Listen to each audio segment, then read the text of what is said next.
Ukraine এবং রাশিয়ার যুদ্ধ বিবাদ কমবে। আমেরিকায় ট্রাম্পের শপথে খুশি। বাংলাদেশের অস্থিরতার প্রশ্নে সদর্থক ভূমিকা নিতেও পারেন। আমেরিকার প্রেসিডেন্ট পদে যে ট্রাম্প আবার দ্বিতীয়বারের জন্য প্রেসিডেন্ট পদে শপথ নিলেন। শপথ নেওয়ার পরে বেশ কিছু ইঙ্গিত দিলেন। কঠোরতা নমনীয়তার মিশ্রণে ঘরে বাইরে তিনি ভারসাম্য রেখেই, তবে সর্বাগ্রে আমেরিকার স্বার্থ রেখেই তিনি তার প্রশাসন চালাবেন। তিনি যে আরো পরিণত হয়ে যেগুলো স্টেপ নিতে চলেছেন তার মধ্যে অন্যতম হচ্ছে বিশ্ব ব্রহ্মাণ্ডের জলবায়ু ব্যাপার নিয়ে বেশ কিছু গুরুত্বপূর্ণ সিদ্ধান্ত নেবে এবং চীনের সাথে মধুরতা বাড়ানো না তিক্ততা আরো বেড়ে যাবে সেটাই লক্ষণীয়। ইউরোপ ও এশিয়াতে যে ঠান্ডা যুদ্ধ চলছে তার তিনি অবসান ঘটাবেই বলে ইঙ্গিত পাওয়া গেল। সেই ইঙ্গিতের কিছু ধারা বিবিসি লন্ডন নিউজেও বেরিয়ে গেছে, যার কিছুটা অংশ আমরা তুলে ধরছি। আপনারা দেখছেন এখন নজর ইএনসি বাংলা থেকে। আমি ডাক্তার সঞ্জয় সেন আপনাদের সামনে। পর ইউক্রেন, চীন, মধ্যপ্রাচ্য অঞ্চল ঘিরে যুক্তরাষ্ট্রের পররাষ্ট্রনীতি যেমন পরিবর্তন হবে, তেমনি জলবায়ু পরিবর্তন, নেটো বা অভিবাসন ইস্যুতেও মার্কিন দৃষ্টিভঙ্গি বদলে যাবে। It's going to be only America first. America first. নির্বাচনী প্রচারণার সময় বিভিন্ন বক্তব্যে ডোনাল্ড ট্রাম্প বারবার বলেছেন যে তিনি রাশিয়া ইউক্রেন যুদ্ধ একদিনের মধ্যে শেষ করতে পারবেন, যদিও এটি কিভাবে করবেন সে বিষয়ে বিস্তারিত কখনোই খোলাসা করেননি তিনি। I will end the war in Ukraine. I will stop the chaos in the Middle East, and I will prevent World War III from happening. And you have no idea how close we are. Russia Ukraine যুদ্ধ শুরু হওয়ার পর থেকে যুক্তরাষ্ট্র ইউক্রেনকে যে crore crore dollar সেনা অনুদান দিয়েছে, ডোনাল্ড ট্রাম্প সবসময়ই সেটির কড়া সমালোচক ছিলেন। ইউক্রেন আর রাশিয়ায় মিস্টার ট্রাম্পের বিশেষ দূত হিসেবে নিয়োগ পেতে যাওয়া কিথ কেলগও সম্প্রতি ফক্স নিউজকে দেয়া এক সাক্ষাৎকারে জানিয়েছেন যে 100 দিনের মধ্যে রাশিয়া ইউক্রেন যুদ্ধ থামানোর পরিকল্পনা রয়েছে তার। যুক্তরাষ্ট্র, যুক্তরাজ্য, ফ্রান্স, জার্মানি সহ 32টি দেশের সামরিক জোট নর্থ আটলান্টিক ট্রিটি অর্গানাইজেশন বা নেটো বহুদিন ধরেই ডোনাল্ড ট্রাম্পের চক্ষুশূল। তিনি প্রথম দফায় প্রেসিডেন্ট থাকাকালীন হুমকি দিয়েছিলেন যে যুক্তরাষ্ট্রকে নেটো থেকে প্রত্যাহার করে নেবেন যদি নেটো সদস্যরা তাদের প্রতিশ্রুতি অনুযায়ী নিজ নিজ দেশের জিডিপির 2% প্রতিরক্ষা খাতে ব্যয় না করে।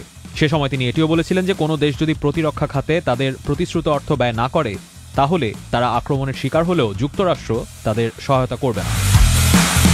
তবে যুক্তরাষ্ট্রকে নেটো থেকে তিনি কখনো সরিয়ে নেবেন কিনা তা নিয়ে বিশ্লেষকদের দ্বিমত রয়েছে, কিন্তু অনেকেই মনে করেন জোটের সদস্য হিসেবে থাকলেও নেটোর প্রতি গুরুত্ব কমিয়ে দিতে পারেন mister Trump. Today we officially opened the United States Embassy in Jerusalem. Donald Trump যদিও গাজায় যুদ্ধবিরতি চুক্তি হওয়ার পরই প্রেসিডেন্টের দায়িত্ব নিচ্ছেন, তবে এর দীর্ঘমেয়াদী বাস্তবায়ন নিশ্চিত করতে তাকে বেশ চ্যালেঞ্জের মধ্যে দিয়েই যেতে হবে। অর্থাৎ এই যুদ্ধ পাকাপাকিভাবে বন্ধ করাটা ডোনাল্ড ট্রাম্পের জন্য কঠিন হবে।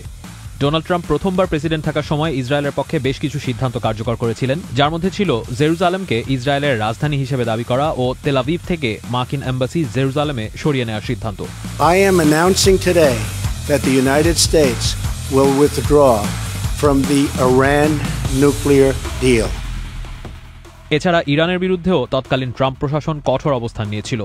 সে সময় যুক্তরাষ্ট্র পরমাণু চুক্তি থেকে নিজেদের প্রত্যাহার করে নেয়, ইরানের বিরুদ্ধে নিষেধাজ্ঞা বাড়ায় ও ইরানের সবচেয়ে ক্ষমতাশালী সামরিক কমান্ডার জেনারেল কাশেম সোলেমানিকে হত্যা করে।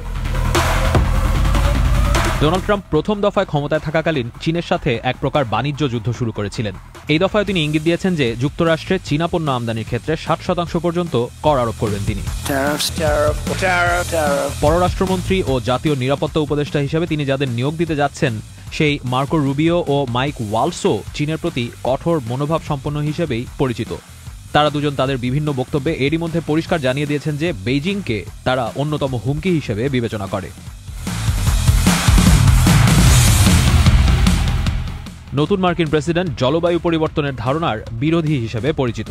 গ্রিন এনার্জি বা পরিবেশ বান্ধব জ্বালানির ধারণাকে এর আগে জালিয়াতি হিসেবে আখ্যা দিয়েছিলেন তিনি।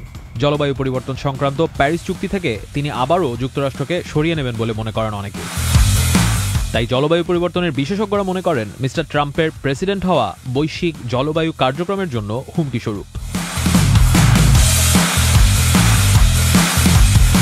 অবৈধভাবে যুক্তরাষ্ট্রে বসবাসকারী অভিবাসীদের নিজ দেশে ফেরত পাঠানোর প্রতিশ্রুতি ছিল ডোনাল্ড ট্রাম্পের এবারের নির্বাচনী প্রচারণার একটি অন্যতম প্রধান অংশ।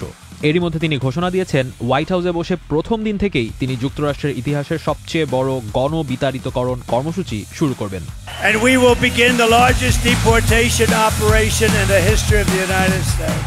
নির্বাচনী প্রচারণার সময় তিনি এমনও মন্তব্য করেছিলেন যে বেশ কিছু দেশ থেকে যুক্তরাষ্ট্রে পর্যটকের আনাগোনাও নিষিদ্ধ করবেন তিনি। আর এর অনেকগুলো দেশই ছিল মুসলিম সংখ্যাগরিষ্ঠ দেশ। সবশেষ গ্রিনল্যান্ড কিনতে চেয়ে ও পানামা খালের নিয়ন্ত্রণ নিতে চাওয়ার মন্তব্য করে ডোনাল্ড ট্রাম্প ব্যাপক সমালোচনার জন্ম দিয়েছেন। The Panama Canal is vital. It's being operated by China. আগের দফায় প্রেসিডেন্ট থাকার সময়ও মিস্টার ট্রাম্প গ্রিনল্যান্ড কিনে নিতে চাওয়ার ইঙ্গিত দিয়েছিলেন। অন্যদিকে পণ্য ও মালামাল পরিবহনের পথ পানামা খাল অতিরিক্ত ব্যয়বহুল এবং এই পথ দিয়ে পণ্য পরিবহনের খরচ না কমলে যুক্তরাষ্ট্র পানামা খালের দখল নিয়ে নেবে বলেও কিছুদিন আগে মন্তব্য করেন মিস্টার ট্রাম্প।